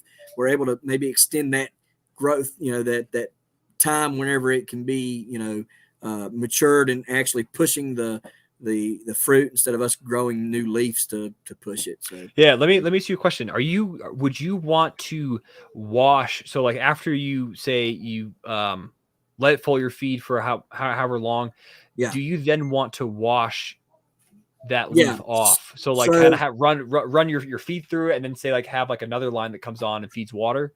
Well, I think there's been a lot of studies on that, and a lot of people, giant growers who's done it. They'll spray, for maybe 15 minutes, right? And they'll leave it set for X amount of time on the leaf, and then they'll wash it off the leaf, right? And so that time varies between 20 minutes and an hour, right? And I think, though, from having it on the underside, what you could do is you wouldn't even really have to have a second line. You would just have to have a second reservoir. Right. Yeah. And so the second reservoir, that way you're flushing out the line. You know what I mean? Yeah, because you don't want that that's stuff to good. set in the line. You want Yep. to flush it out of the line and out of the manifold. And so you would flush it out of the line, out of the manifold with another reserve that would be for the water. And you just flush that all out. And you would probably do that for probably I would say I don't know, if you sprayed for 15 minutes, let it set for a half hour, just right off the top of my head, and then sprayed for another 15 minutes to get everything off of it. I think it would work. It's like so long for spraying for 15 minutes to feed. Well, I mean, yeah, it is. I don't guess you really need 15 minutes. I mean, you could probably do it in increments of, let's say you did an increment of 1 minute on and 5 minutes off, 1 minute on, 5 minutes off. Okay, sure. You know what I mean? You could do it like that. Okay. But I was just trying to think of in terms that these guys, most of these guys understand. They got a timer, right? And their timers are in 15-minute intervals. You know what I mean? So Okay, sure. unless they have like an electronic, electronic control box to kick it on and off. Right. If they're just using it with one of those regular timers, it's only in 15-minute increments. So so that's why I said it like that. I got you. Okay. Yeah. But the best way to do it would be 1 minute on, or 1 minute of spraying. Leave it set for 5 minutes or so. Spray it again for a minute. Leave it set for 5, and then spray it again for a minute. Leave that set for however long that duration is that you want that setting, however long you're comfortable with, because sometimes the sun can burn it or whatever. So different fertilizers do different things and act differently to the leaf. So you would have to understand that as well, and know the time limit of which you could let it set. But whatever time you want to wash it off, just have that second reservoir on a timer, and then let it spray for 15. You would have to let it spray for 15 minutes to make sure you got it off there, because if the micron is the same on both reservoirs, it would probably take 15 minutes of actual just continuous spraying at that level of micros in order to actually wash it off the leaf. You understand what I'm saying? Unless there was a way to make it bigger on the washing, you know what I mean? And make the microns bigger. That way you could, it would bead up quicker and wash it off faster. Sure. But yeah, that would be, it'd just be another thing to think about, right? Yeah, for sure. And it's gonna take some fine tuning and some experimenting and whatnot to find out like what the best combination is of everything, anyways. Right, and that's right. And here's the other thing: a lot of these guys are very interested. I had one guy email me, and I can send you that. He said, "Hey, I'll pay for it." He was like, "I'll pay for it, and I'll use it, and I'll give you my feedback on it." You know what I mean? So these guys want it. Like, they want it bad enough that they'll pay for it. They'll pay to use it, even though it's not a tested product yet. You know what I mean? It might not even, they're not even saying that it's on market yet. They're just saying, "Hey, I'll buy it." Just right. So they want to kind of be a part of that R&D process, essentially. Right. So I mean, there's plenty of guys that's willing to do it. Awesome. Last week, you full your feeds a few times a day. Yeah, is he talking about the Minnesota guy? Yeah. I'll send you some emails. yeah. Please do. So I got a lot of good stuff, man. So cool. But yeah, I mean, and like I said, if any of you guys want to see that, I know plenty of you guys will watch this in the next upcoming days. So if you want to see that, again, you can hit Ben up in his inbox, or you can email me. Mine is babydrill2119@yahoo.com. Just tell me what you wanted. Tell me what just say you want to use it or whatever, and I'll send it to Ben, or you can email Ben. Ben, what's yours again? Ben@petratools.com. Petra Tools Tools.com. All right, Chad. Chad just got here. Chad's another great grower. He's out in Colorado.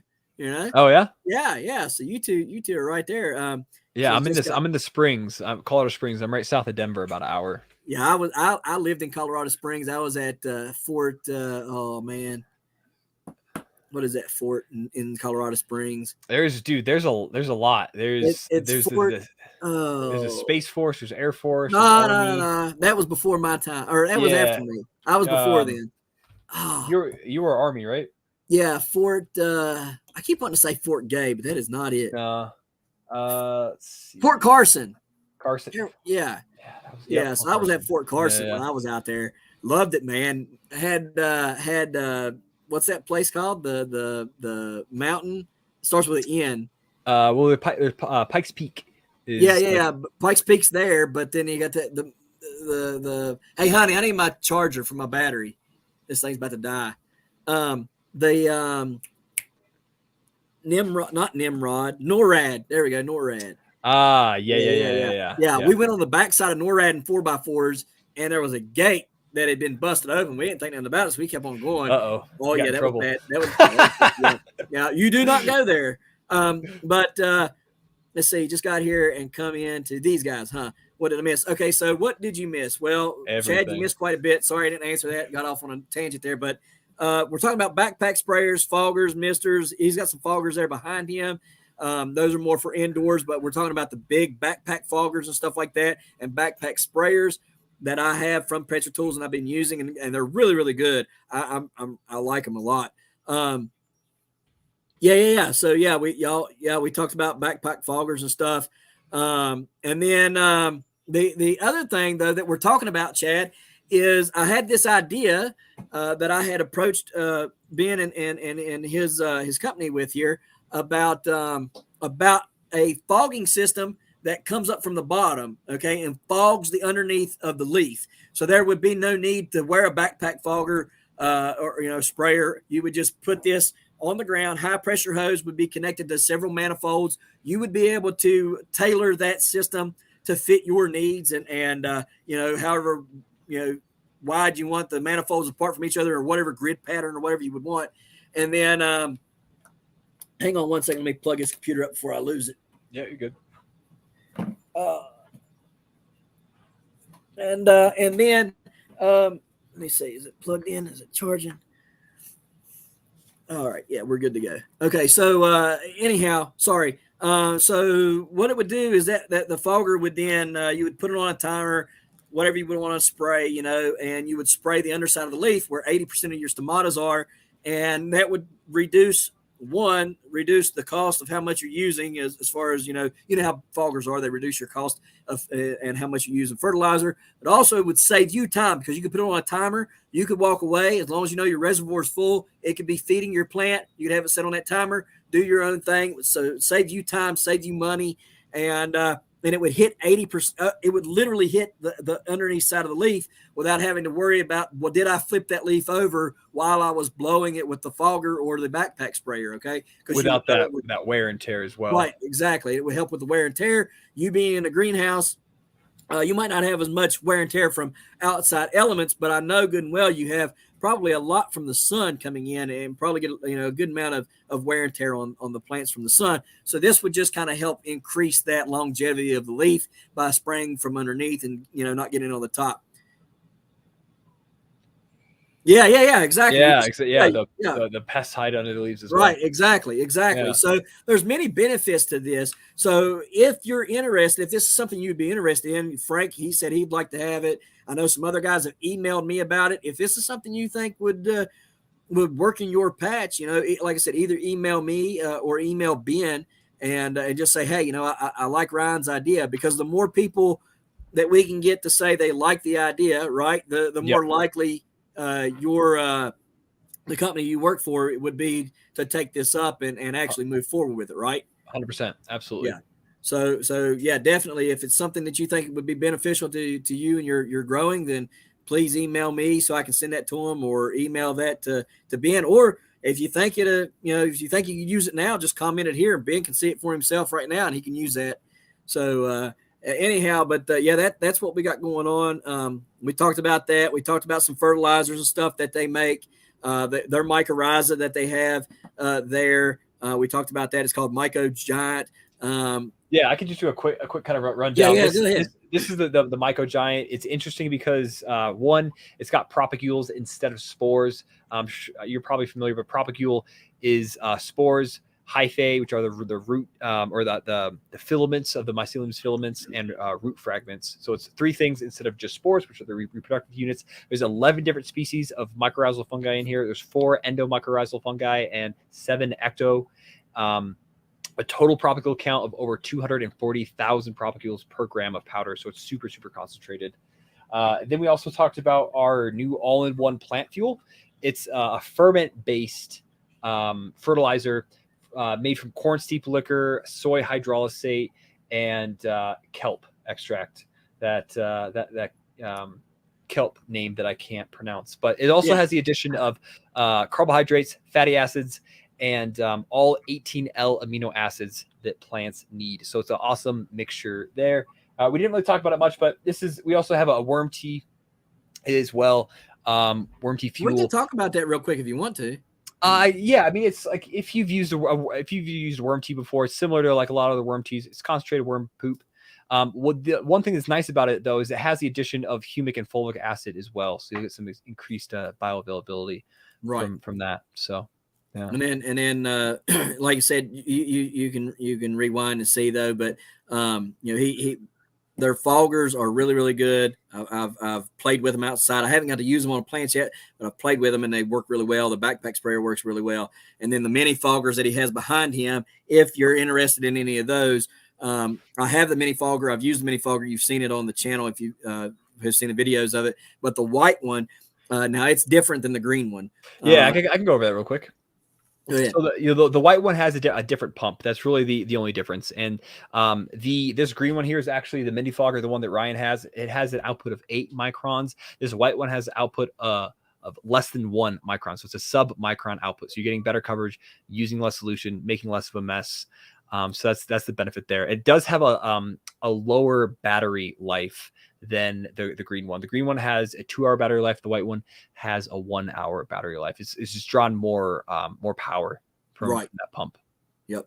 So I mean, if you're looking for something for the indoors, those are really great. And if you're looking for something for the outdoors, the backpack ones, the 4-gallon one and the 2-gallon one is not a backpack one though, is it? 2 gallons like it's not. It's like a sling. It's like a shoulder strap. Yeah. Yep. So you can use a 2-gallon, but being giant pumpkins and how big the plants and stuff are, that mean you have the 4-gallon works great, and they're powerful and stuff. So yeah, if you want to be interested in spraying from the bottom, just let one of us know, and we'll definitely get it with the company there. Yeah, definitely let me know. Not overkill enough for a pumpkin person, maybe tomato plant grower backpack. Yeah. To be. Yeah. The backpack one is what you need. I don't have one.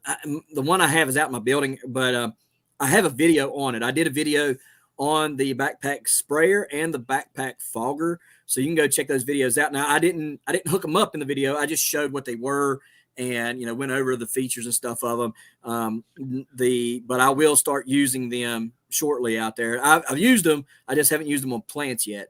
And that fogger is very, very, very powerful. And I mean, it's I didn't know how far it. We're actually coming out with a new nozzle for that. I actually just got one of the recent prototypes in the mail yesterday, and it's essentially. I mean, I can go grab it real quick and show you. Yeah, that's all fine. right. Give me 1 second. Yep. But yeah, that backpack fogger, guys, I'm telling you, that thing is legit. I mean, 20 foot is how far it'll go, and it does really, really well. Yeah, right there. Yeah, so he's got it right there.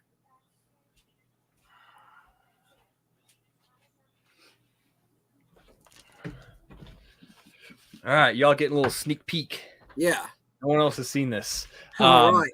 So it has these 3 ports essentially right here at the bottom, and you're able to open and close these to control the airflow. So you'll essentially be able to have this is all the way up is completely closed, and then if you go down 1 notch, then its port is slightly opened, or if you go down all the way, then it's completely opened all the way. So you can essentially have that's 3 different settings per port. You got 3 different ports, so that's like a total of 9 different power settings that you can then adjust the airflow with. So you can that's cool. You can really adjust the airflow to be full power or down quite a bit, to where if these are open all the way, like had this thing like right up next to a plant and like it was barely blown at all. The one downside though is that the micron size does change if you have them all open, so it gets quite a bit larger.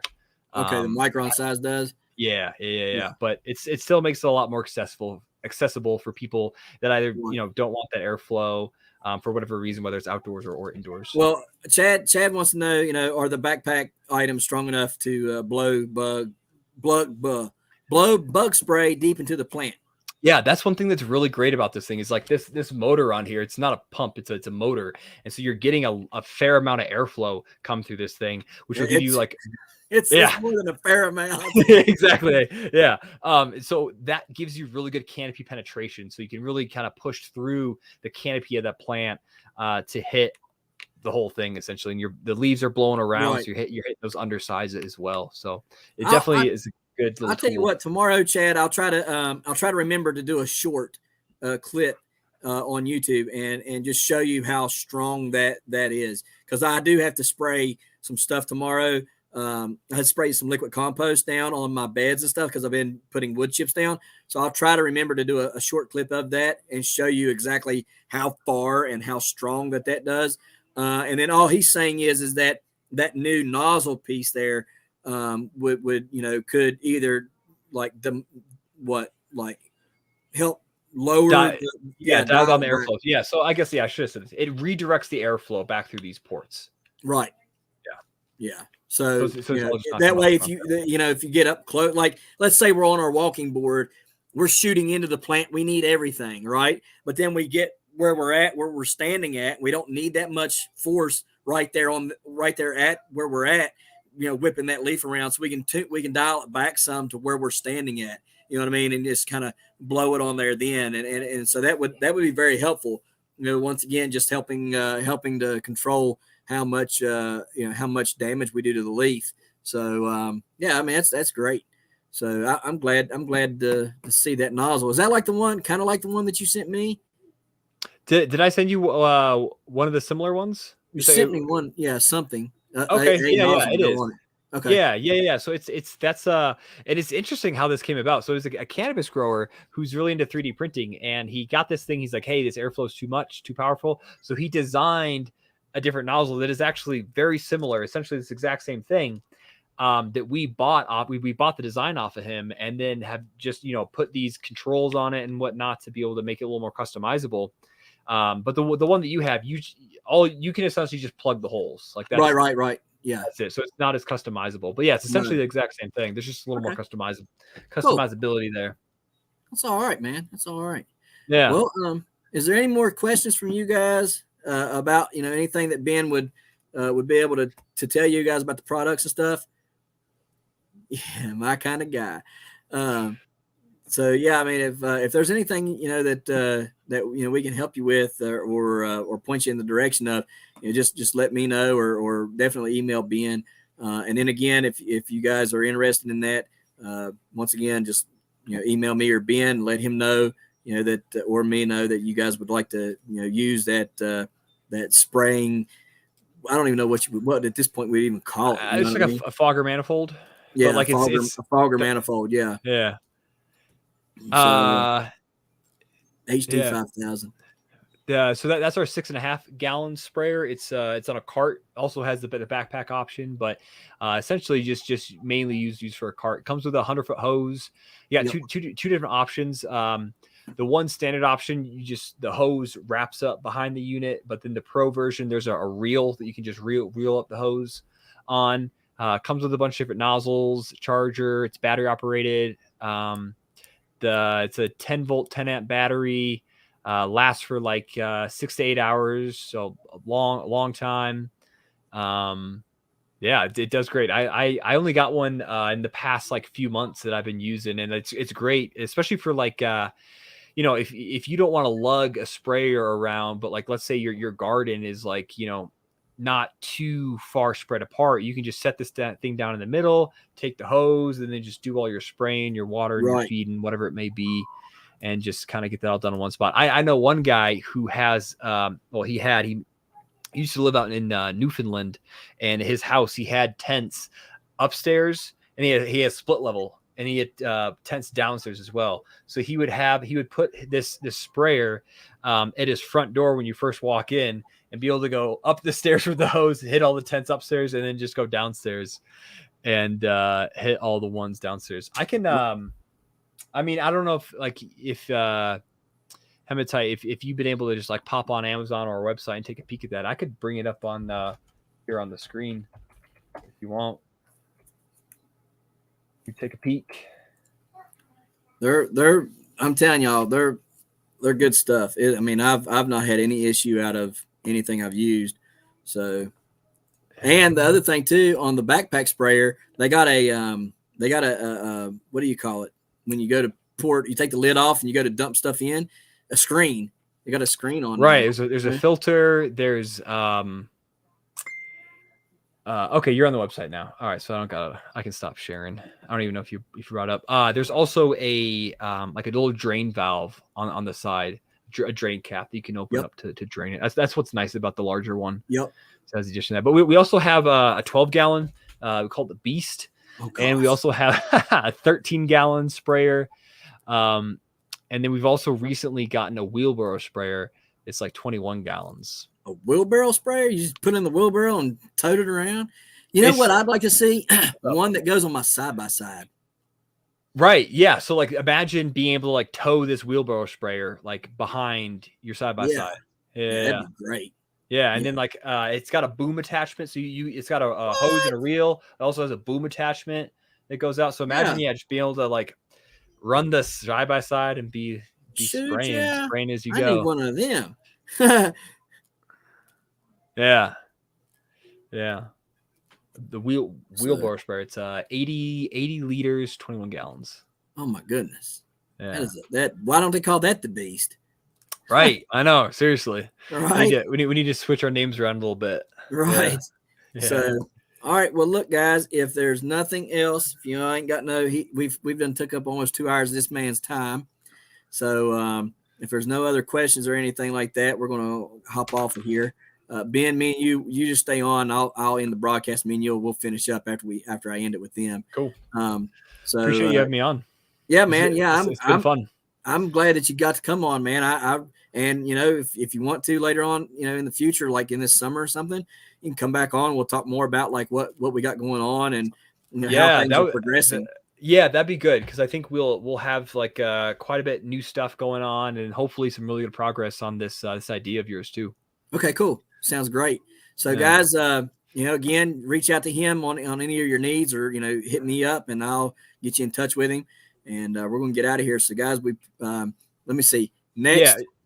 Go ahead. Let me say real quick. If you want to get in contact with me directly, the easiest way, other than email, ben@petratools.com, head over to the Instagram, Petra Grow is an underscore after that, Petra Grow _ and just send me a DM. That's you can find me there very easily. There you go. A lot easier to get him up there than having to wait for the email. Sometimes emails get full. You know what I mean? For sure. Real quick. So look, next week, hey Vanna, I need my Vanna White in here. Honey, I need you, Vanna. Let's go. And forgot your name? TikTok time. I'm on TikTok time. All right. Who do I got next week? I done forgot. Tony. Oh, yeah. There we go. So Tony Prochaska will be on with us next week to talk to us about growing giant cantaloupes. So if you want to see that, come on over and listen to him. Guy grows like 75, 76 pound giant cantaloupes, guys. So, like it literally looks like he's got a person sitting on his lap. So we'll have him on next Tuesday, 8 p.m. Then on the 21st of March, we have Ed Brookmeyer from our sponsors of Bare Grounds Solutions. They provide our fish emulsion and our DAP, our SOP, and urea. So they're going to be on to talk to us. They're also the ones that support the veterans group, A Skill to Heal. So he'll be on the 21st to talk to us about all that stuff. Then on the 28th, Jason from Cattywampus Acres will be here to talk to us about goats and goat soap and how we make it and all those things. We're going to take that little break from giant growing and growing to have some real homesteading material put on. Then on the 4th of April, we have Previgenics coming on to talk to us about their lineup of all their fertilizers and stuff and why you guys should be using them. Same reason why you guys should be using Petra Tool stuff. Then on the 11th, we have Elijah from Aero Growers. or Aeromixer, excuse me. Aeromixer is a really great company. They got a really fantastic product. You guys have seen it in use here in my IBC tote. It really mixes up that fertilizer and the compost teas really, really well. Highly encourage you to go over and check them out. I have a link for them. If you want to get a discount, you can get a discount of $50 off of your purchase through Aeromixer. So go check those out. Then on the 18th, we have Mark Morales from the GPC coming to talk to us about giant pumpkins and his pictures of giant pumpkins and stuff. And then I don't have anything for the 25th. Nope. Are you sure? If I did, I didn't write it down. Probably didn't write it down. I'm going to have to go chase somebody down and figure out who's coming on the 25th of April. So you got plenty of time. Yeah, right. Maybe I'll just go golfing that day and take y'all with me, right? There you go. Night golfing like they did on Duck Dynasty. Anyways, guys, we appreciate you watching. Thank you, guys, for coming in. Thank you, Ben, for coming and joining us. We really appreciate all you're talking about, all these awesome products. And, guys, we'll see you on the next one right here in the Hollers and Hills of West Virginia. Peace. Later, everyone.